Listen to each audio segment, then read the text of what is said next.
Hi friends, welcome back. It's Allison and today I have a new scrapbook layout to share with you and a challenge as well. The scrapbook layout is actually going in my December daily. It is a layout about advent calendars, and the challenge is to create a project with grids on it. It can be any style grid, it can be stamped, it can be drawn like I'm doing here.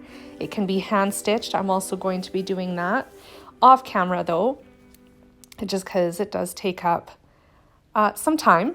And so if you can create a grid, it can also be with paper. Think outside the box. If you can create a grid on your project, that is the challenge. So like I've already mentioned, my grid is first of all marked in pencil with a straight edge ruler, and then I'm just making the holes right now for hand stitching. I dug through my stash of embroidery floss and pulled out some black embroidery floss and stitched it in that color. I did use all 6 strands to do the hand stitching. That makes it fairly thick. I could have used fewer strands to make the lines a little bit thinner. You could also use just a black pen or a marker to make your lines as well. That was an option, but I thought adding some stitching would be a neat way to add some texture to my album and do something just a little bit different. So it does take me a minute here to sift through my embroidery floss. I was thinking about using red until I come across the black. I was looking for white. Ideally, I would have totally preferred using white, but I think I've used it all up, so black was what I used instead. I'm also playing with Photoplay's Christmas collection for this year.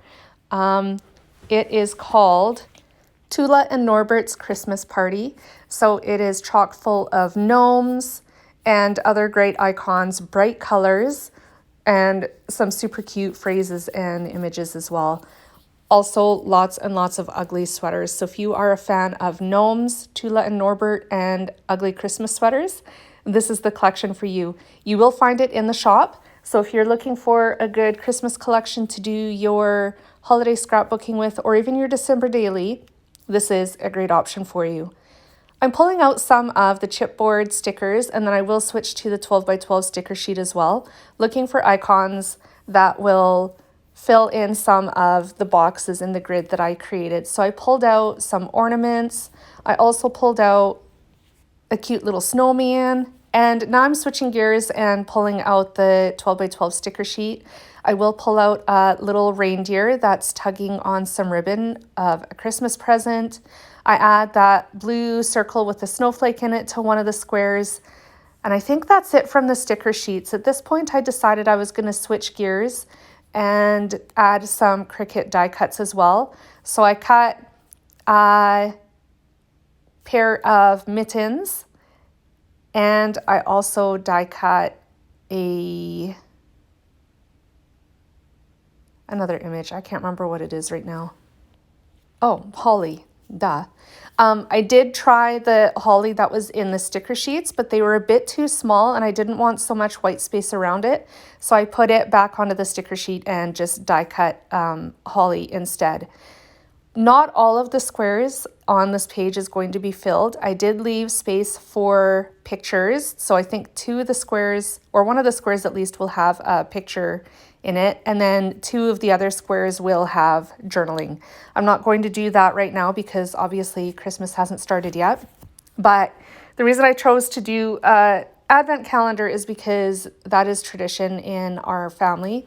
There is always an advent calendar, and as it normally happens, I don't know if it'll happen this year or not, our Elf on the Shelf has brought our advent calendar the first day of December, so we'll have to see how it works this year. But I thought it would be a really good idea to add a layout of our advent calendar to our December daily because that's what happens for us every year. I did add a little bit of stamping to the set of mittens in the center of the layout. I pulled out a Heidi Swap stamp set and used a star to stamp that, just use black ink. I'm also going to use a shimmer brush to add a little bit more sparkle. I was thinking about adding some phrase stickers to some of the squares inside my grid as well. I decided against it. I just wanted to leave it very clean and very simple and just leave it at the images that I have here. I did pull out some red stickles as well. Did you know that you can find stickles in the Scrapbook Nerd shop? You can. So I used, I want to say this is called Christmas red stickles. And I used a paintbrush to fill in the berries of the holly. I got it a little bit outside the lines, so I was trying to use my nail to clean it up. I don't think I got it perfectly, but it is what it is. I can deal with it. I'm just cleaning off the paintbrush, and then I'm using the shimmer brush to do the cuffs on the snowflakes, on the mittens. And that brings me to the end of this page. I hope you play along with us. This challenge will be live all week. You have until Sunday, I believe, next week at midnight your time to get your projects posted to the Facebook group. I'll leave the link down in the description box to the Facebook group. So if you would like to play along, it will be easy to find us. And you could win some fabulous prizes. So I hope you think about playing along. I hope this page has inspired you and my video as well. And I'll be back again soon with more creative inspiration. Oh, and by the way, real quick, don't forget to check out the Scrapbook Nerd shop. Bye, friends.